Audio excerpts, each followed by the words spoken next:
But the easiest way is like this. First, state the topic of the announcement and a summary of the key points. Okay, so start with the reading, explain what's going on there, just the key points, not every detail, just the key points. Then, give a summary of the student's opinion, and finally, identify the reasons for the student's opinion. And normally there will be between 2 and 4 reasons in most of them that I've heard. Okay? I break it down into 3 parts altogether. First would be, First would be my opening statement, which is 1 sentence, but I really like it because it merges the reading and listening together in a general way before I hit the key points. So I would say something like this. 2 students are discussing the changes in the cafeteria meal plans. Okay, what did I just do there? Well, I identified the 2 people. It's kind of like I'm a movie director and I'm getting a distant shot with my camera of these 2 people in the middle of campus. They're just standing there having this discussion. So I've identified the 2 speakers from the listening, but I've also told you the main topic of the reading. What was the announcement about? What was the bulletin about? It was about changes in the cafeteria meal plans. Okay, so basically I've introduced the reading and the listening all at one time. And only 1 sentence, so that only takes about 5 or 6 seconds out of my total of 60. I still have a lot of time. 2, I do my reading summary, which is usually just 2 or 3 key points, key ideas. That might take 15 or 20 seconds at the most. So I still have the remainder of the time to focus on the listening. So third, I give the man's or the woman's opinion, whichever one they ask me about, plus the reasons why they have that opinion. So at this point, I should have somewhere between 35 and 40 seconds. Now, most of my TOEFL students have always been great students. They're very intelligent. Many of the TOEFL students I've worked with, especially online, have been professional people. The most common profession would be pharmacists, but I've also had physical therapists, engineers. I had a dental student, veterinarian, I think. And usually these people are so precise, they're so intelligent, that they're able to absorb all this information and they want to give everything back. So one of the most common errors that I've heard is the students spend like 25 or 30 seconds on the reading. They do a short introduction, they go into the reading, they give several details about the reading, every possible thing they remember in that little announcement, and by the time they make the transition to the conversation, the man agrees with this new rule. By that time the clock's already down to 28 seconds. It's going to be a tight fit. Okay? And then they go into each of the man's reasons very thoroughly, and at that point they're just not going to finish.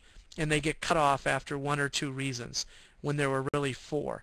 And then they feel frustrated. And then they carry the frustration to the next one. So it's just a building problem. So again, as I said earlier, you're going to build up this internal clock which tells you, okay, I have to be very brief. I have to take that reading passage and boil it down, shrink it down to just 1 or 2 things.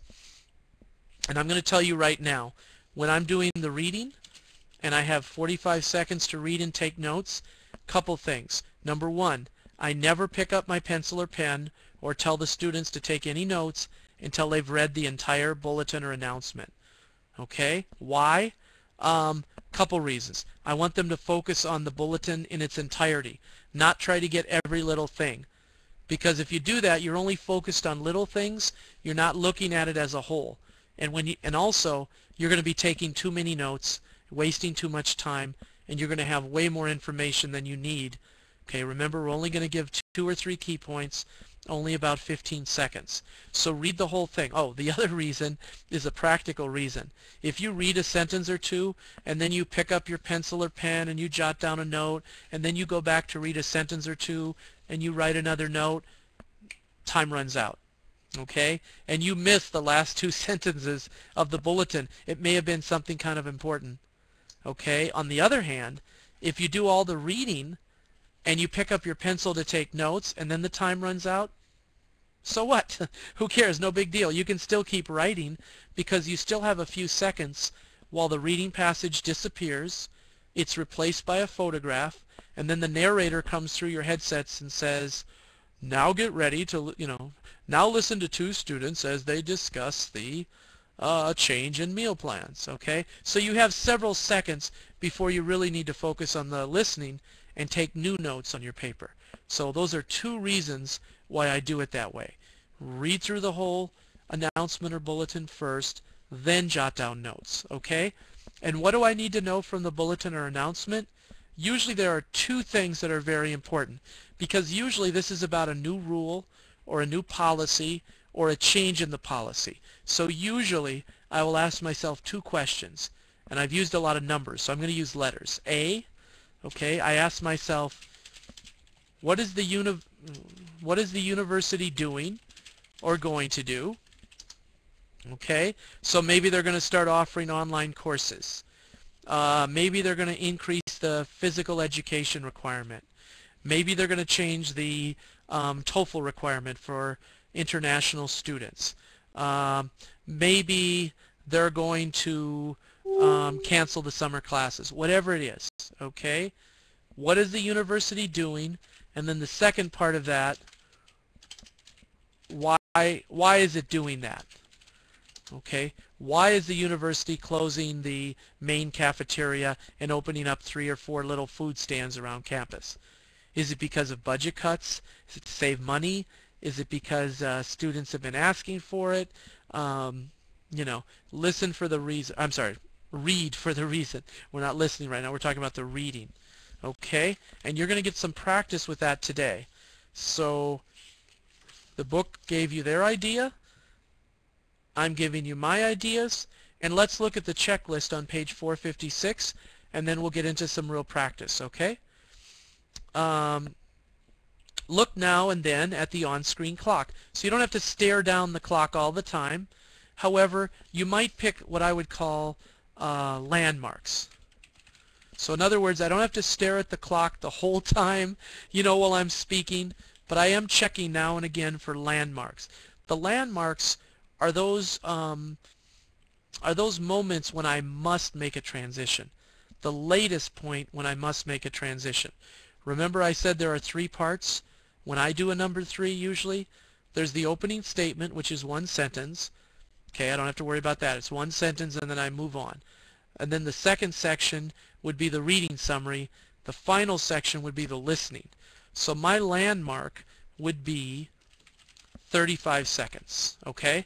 If I see the clock get down to 35 as it's going 38, 37, 36, and I'm still talking about the reading and what the bulletin says about the,